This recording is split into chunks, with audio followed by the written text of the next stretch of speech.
Hello everyone, welcome back to my channel. तो आज के इस वीडियो में हम पढ़ेंगे story the foolish and the weak. So this is part 2। तो आगे बढ़ने से पहले अगर आपने अभी तक मेरे चैनल को सब्सक्राइब नहीं किया है तो प्लीज मेरे चैनल को सब्सक्राइब कर दीजिए, बेल आइकन को हिट कर दीजिए और अगर वीडियो अच्छी लगे तो प्लीज इसे लाइक और शेयर भी जरूर कर दीजिएगा।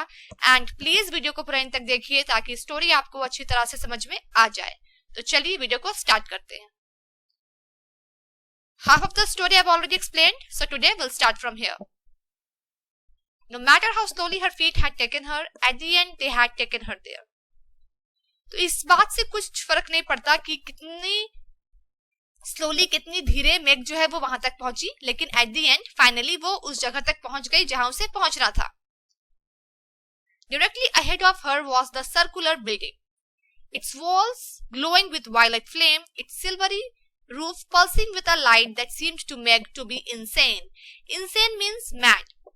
तो मेग के सामने एक सर्कुलर बिल्डिंग था, राउंड एक गोल बिल्डिंग था जिसके जो वॉल्स थे वो वायलेट फ्लेम से ग्लो कर रहे थे। फ्लेम मींस आंच या फिर लौ, तो उसके वॉल्स जो थे वो वायलेट कलर के फ्लेम से ग्लो कर रहे थे और उस बिल्डिंग का जो सिल्वरी रूफ था वो रूफ पल्स कर रहा था लाइट से, मींस जगमगा रहा था और उस लाइट को देखकर मेग को इंसेन फील हो रहा था।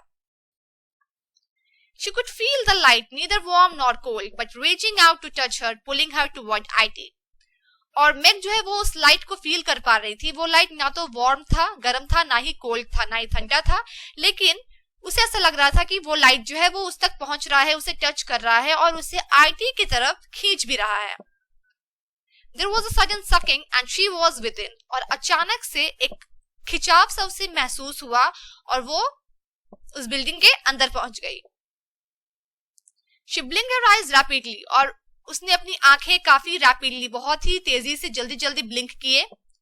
There was IT throbbing and quivering on the dais. Quivering means trembling slightly, means स्पंदन या फिर कंपन होना, शिवर करना थोड़ा सा। तो उसने क्या देखा कि वहां पर एक डायस पे, डायस मीन्स एक चबूतरा, एक प्लेटफॉर्म टाइप का, वहां पे एक डायस पे उसने देखा कि एक IT वहां पे है रखा हुआ और वो थ्रोबिंग एंड क्विवरिंग, उसमें कंपन हो रहा है, उसमें स्पंदन हो रहा है। रिजेंबलिंग अ लिविंग बीइंग, और वो एक लिविंग बीइंग की तरह लग रहा है। लिविंग बीइंग है नहीं बट उसकी तरह लग रहा है, रिजेंबल कर रहा है। Charles Wallace was crouched beside IT, his eyes slowly twirling, his jaw slack with a tick in his forehead, reiterating the rhythm of IT. Twirling means spinning quickly and repeatedly, means बार-बार और तेजी से spin करना, means घूमना, उसे twirling कहते हैं। Tick means a small uncontrolled movement of the muscles in the face. Face में muscles का जो uncontrolled, जिसे कंट्रोल नहीं किया जा सकता, वैसा मूवमेंट जो होता है फेस में मसल्स का, उसे टिक कहते हैं। And reiterating means repeating, दोहराना। तो आगे वो क्या देखती है कि उसका जो ब्रदर है चार्ल्स वॉलेस, वो IT के बगल में क्राउच्ड मींस दुबक कर बैठा हुआ है। उसकी जो आंखें हैं वो ट्वर्ल कर रही हैं, घूम रही हैं और उसका जो जॉ है वो स्लैक हो चुका है, मींस लटक चुका है और उसके फोरहेड पर एक टिक है जो कि IT के रिदम को रिटरेट कर रहा है, मींस जो IT का रिदम है उस रिदम को वो क्या कर रहा है, रिपीट कर रहा है।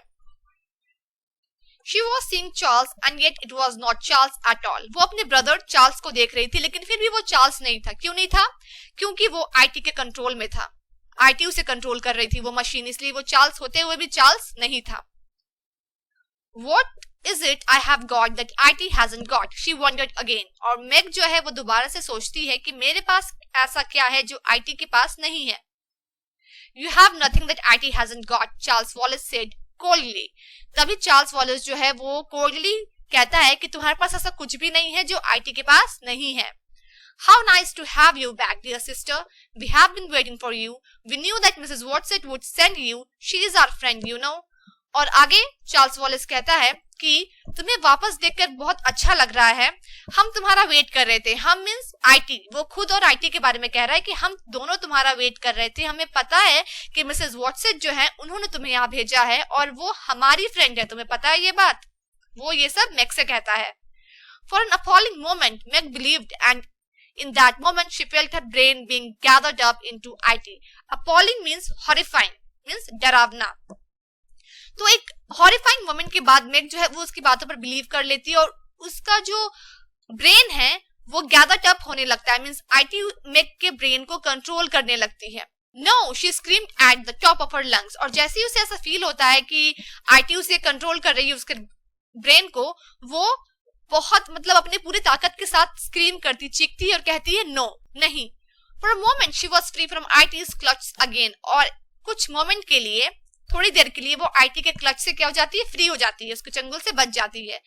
As long as I can stay angry enough, IT can't get me. और वो सोचती है कि जब तक मैं एंग्री रहूंगी, गुस्से वाले मूड में रहूंगी, तब तक आईटी जो है वो मुझे कंट्रोल नहीं कर सकेगी। Is that what I have that IT doesn't have? She thought। और वो सोचती है क्या ये वही चीज है जो मेरे पास है और आईटी के पास नहीं है? Nonsense, Charles Wallace said. You have nothing that IT doesn't have. तभी चार्ल्स वॉलिस कहता है नॉनसेंस, ये बेतुकी बात है, तुम्हारे पास ऐसा कुछ भी नहीं है जो आईटी के पास नहीं है। You are lying, she replied, and she felt only anger toward this boy who only looked like Charles। और वो चार्ल्स को कहती है कि तुम झूठ बोल रहे हो, और मैक को उस बॉय के प्रति, उस बच्चे के प्रति सिर्फ और सिर्फ गुस्सा आ रहा होता है जो कि चार्ल्स की तरह लग रहा था देखने में। As she started hating him, IT started controlling her। और जैसे ही वो उसे हेट करना शुरू करती है, वैसे ही आईटी जो है वो उसके ब्रेन को कंट्रोल करना भी शुरू कर देती है। She started feeling faint as her stomach churned in IT's rhythm। और जैसे ही आईटी उसे कंट्रोल करना शुरू करती है, वो मशीन में क्या फील करती है कि उसका जो स्टमक है वो चर्न हो रहा है। Stomach churn means she felt uneasy as it started controlling her. जैसे ही आईटी ने उसे कंट्रोल करना शुरू किया, उसे अनईजी फील होने लगता है, उसे ऐसा लगता है कि वो बेहोश हो जाएगी। With all her remaining concentration, she jerked her mind and body। तो मैक को तो ऐसा लग रहा था कि अब वो बेहोश हो जाएगी, लेकिन उसका जो भी बचा कुचा कंसंट्रेशन था, कॉन्शियसनेस था, उस कॉन्शियसनेस के साथ उसने अपने माइंड और बॉडी को जर्क किया, मींस झटका दिया। Hate was nothing that IT didn't have। IT knew all about hate। और उसे समझ में आ गया कि हेट ऐसा कुछ भी नहीं है जो आईटी उसके बारे में नहीं जानती। मतलब हेट वो चीज नहीं है जो मेरे पास है और आईटी के पास नहीं है, क्योंकि जब उसने उस बच्चे को हेट करना स्टार्ट किया तो भी आईटी ने उसके माइंड को कंट्रोल कर ही लिया। तो इट मींस हेट वो चीज नहीं है जो मैक के पास है और आईटी के पास नहीं है, क्योंकि आईटी को हेट के बारे में सब कुछ पता है। Mrs Watset hates you, Charles Wallis said. तभी चार्ल्स वॉलिस कहता है कि मिसेस वॉटसेट जो है वो तुमने हेट करती हैं, तुमसे नफरत करती हैं। And that was there IT made its fatal mistake. For Meg said automatically, Mrs. Watson loves me. Suddenly she knew that was what she had that IT did not have. Fatal means very serious, often resulting in death। जैसे ही Charles वॉलिस ने ये sentence कहा कि Mrs Watson hates you, तभी इस sentence से mag को याद आ गया कि मिसेस वॉटसन ने क्या कहा था। मिसेस वॉटसन ने कहा था कि वो उसे प्यार करती हैं और उनका जो लव है वो हमेशा मैग के साथ रहेगा। तो यहीं पर आईटी ने क्या किया, एक फैटल मिस्टेक कर दी, एक बहुत बड़ी गलती कर दी, क्योंकि चार्ल्स वॉलिस के इस सेंटेंस की वजह से ही मैग को ये याद आ गया कि मिसेस वॉटसन उसे हेट नहीं, उसे लव करती हैं। और तभी मैग को ये समझ आ गया कि ओ यही चीज है जो मेरे पास है और आईटी के पास नहीं है। She had Mrs. Watson's love and her father's and her mother's and the real Charles Wallace love and the twins. The twins means the Murray also had two sons who were twins in addition to Meg who is the eldest and Charles the youngest child. तो doctor मरी मतलब mag और Charles के जो parents थे उनके दो और बच्चे थे जो कि ट्विंस थे। सबसे बड़ी जो थी वो मैग थी, उसके बाद दो ट्विंस थे, उसके बाद सबसे छोटा जो था वो था चार्ल्स वॉलिस। तो मैग सोचती है कि उसके पास मिसेस वॉटसन का लव है, उसके फादर का लव है, उसकी मदर का लव है, उसके रियल चार्ल्स वॉलिस ब्रदर का लव है और उसके ट्विंस सिबलिंग्स का भी लव है। तो यही वो चीज है जो मैग के पास है और आईटी के पास नहीं है। If she could give love to IT, perhaps it would shrivel up and die। और वो सोचती है कि अगर वो ये प्यार आईटी को देगी तो आईटी जो है वो श्रिवल अप हो जाएगा। श्रिवल अप मींस ड्राई अप, सूख जाएगा और मर जाएगा। मींस अगर वो अपना जो लव है वो आईटी को देगी तो इस चीज से आईटी जो है वो डिस्ट्रॉय हो सकती है। For she was sure that IT could not withstand love। और उसे इस बात का पूरा विश्वास था, वो बिल्कुल श्योर थी कि आईटी जो है वो लव का सामना नहीं कर सकता, वो machine. But she in all her weakness and foolishness was incapable of loving IT. लेकिन अपने वीकनेस की वजह से और फुलिशनेस की वजह से वो कैपेबल नहीं थी कि वो आईटी को प्यार कर सके। But she could love Charles Wallis. लेकिन वो चार्ल्स वॉलिस को तो प्यार कर ही सकती थी क्योंकि वो उसका ब्रदर है और उसके ब्रदर के लिए उसके दिल में प्यार और अफेक्शन तो होगा ही। Charles I love you she thought, और वो सोचती है चार्ल्स मैं तुमसे प्यार करती हूँ, come back to me Charles Wallace come away from IT, और वो अपने ब्रदर को कहती है कि मैं तुमसे प्यार करती हूँ चार्ल्स, मेरे पास वापस आ जाओ, IT से दूर हो जाओ और मेरे पास वापस आ जाओ. Then suddenly he was running, pelting, he was in her arms, he was shrieking with sobs, Meg, Meg, Meg.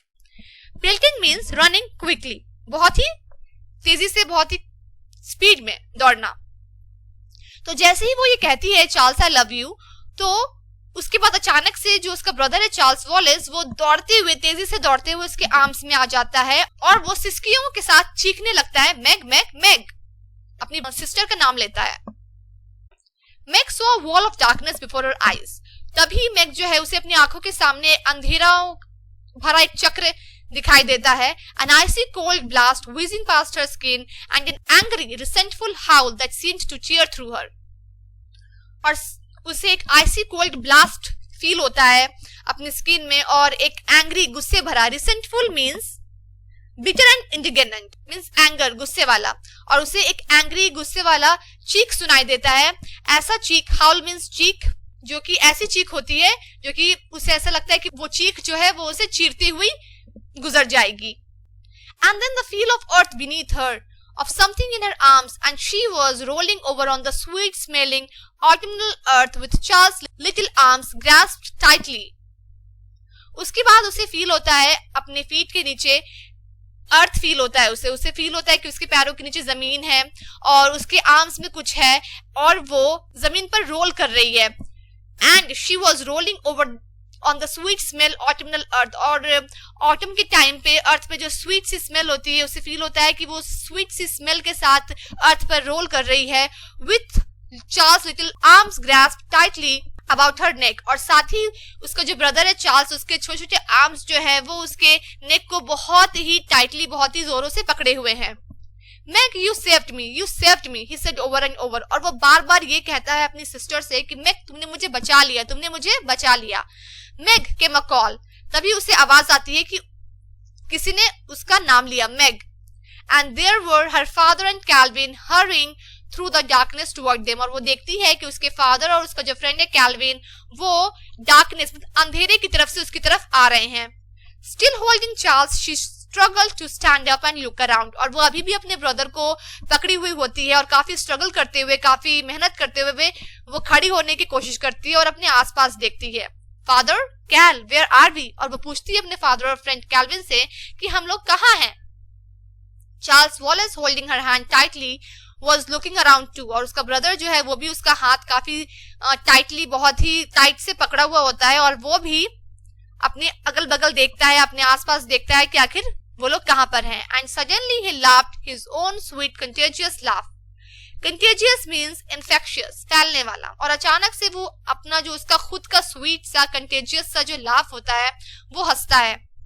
In the twins vegetable garden and we landed in the broccoli, और वो कहता है अपनी सिस्टर से कि हम लोग vegetable garden में हैं और हम लोगों ने एक ब्रोकली के ऊपर लैंड किया है. Broccoli is a kind of vegetable. Meg began to laugh too, और अपने ब्रदर की ये बात सुनकर मैग भी हंसने लगती है. Meg you did it, Calvin shouted, you saved Charles. तभी कैल्विन जो है वो चिल्लाते हुए कहता है कि मैग तुमने ये कर दिया, तुमने चार्ल्स को सेव कर लिया. I am very proud of you my daughter. Dr. Murray kissed her gravely and then turned towards the house. Now I must go into mother.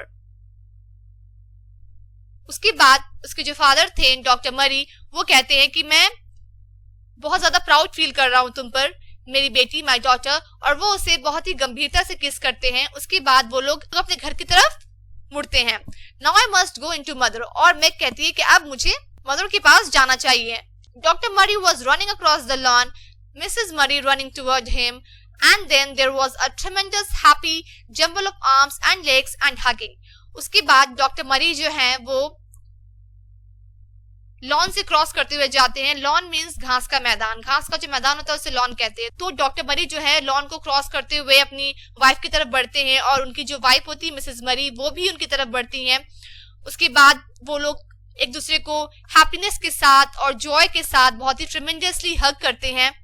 Then there was a whirring and Mrs. Watsett, Mrs. Who and Mrs. Witch were standing in front of them.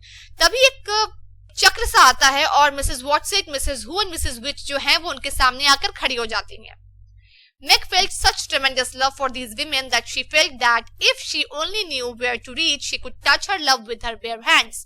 और उन women को देखकर मेग जो है वो बहुत ही ज्यादा खुश हो जाती है और मेग उन तीनों वुमेन के प्रति इतना ज्यादा प्यार फील करती है कि वो सोचती है कि अगर उसे पता होता कि उसे कहाँ पहुंचना है तो वो उनके प्यार को, अपने लव को बेयर हैंड से टच कर सकती थी, खाली हाथों से टच कर सकती थी. Mrs. Watson said breathlessly, "Oh my darlings, I'm sorry we don't have time to say goodbye to you properly. You see, we have to." तभी मिसेस वॉटसन जो है वो ब्रेथलेसली मीन्स हाँफते हुए कहती हैं कि oh my Darling's, I am sorry. वो माफी मांगती हैं और कहती हैं कि हमारे पास इतना वक्त नहीं है कि हम तुम लोगों को प्रॉपर तरह से, अच्छी तरह से गुड बाय भी कह सकें. You see we have to. तुम्हें पता है हम लोगों को, और वो अपना सेंटेंस को कंप्लीट भी नहीं करती है, लेकिन उनका कहने का मतलब ये होता है कि तुम देख रही हो हम लोग बहुत जल्दी में, हम लोगों को कहीं जाना है. तभी वो लोग के पास इतना भी टाइम नहीं था कि वो लोग इन लोगों को प्रॉपरली गुड बाय कह सके. But they never learned what it was that Mrs. Watson, Mrs. Who and Mrs. Which had to do. लेकिन मेग और उसकी फैमिली जो है वो कभी भी ये नहीं जान पाई कि मिसेस वॉटसन, मिसेस हू और मिसेस विच जो है वो इतनी ज्यादा जल्दी में क्यों थी, उन्हें कहाँ जाना था, उन्हें क्या काम था कि वो लोग थोड़ी देर रुककर इन लोगों को सही से गुड बाय भी नहीं कह सकी. आखिर कौन सा ऐसा काम था, उन लोगों को कहाँ जाना था, ये चीज मेग और उसकी फैमिली को कभी पता नहीं चल सकी. For there was a gust of wind and they were gone. और उन लोगों के लिए बस एक हवा का झोंका आया और वो जो तीनों विमेन थी वो गायब हो गई, चली गई. An extract from A Wrinkle in Time by Madeleine L'Engle. तो ये जो स्टोरी है वो मैडेलिन लेंगल की जो स्टोरी है A Wrinkle in Time, उसका एक्सट्रैक्ट है, उसी का पार्ट है. So that's all. होप आपको स्टोरी अच्छी तरह से समझ में आ गई होगी. अगर आप कभी भी कुछ डाउट्स है then go through the video one more time. और अगर वीडियो अच्छी लगी हो तो please like, share, comment, subscribe and hit the bell icon. Will meet in our next video very soon. Till then, bye.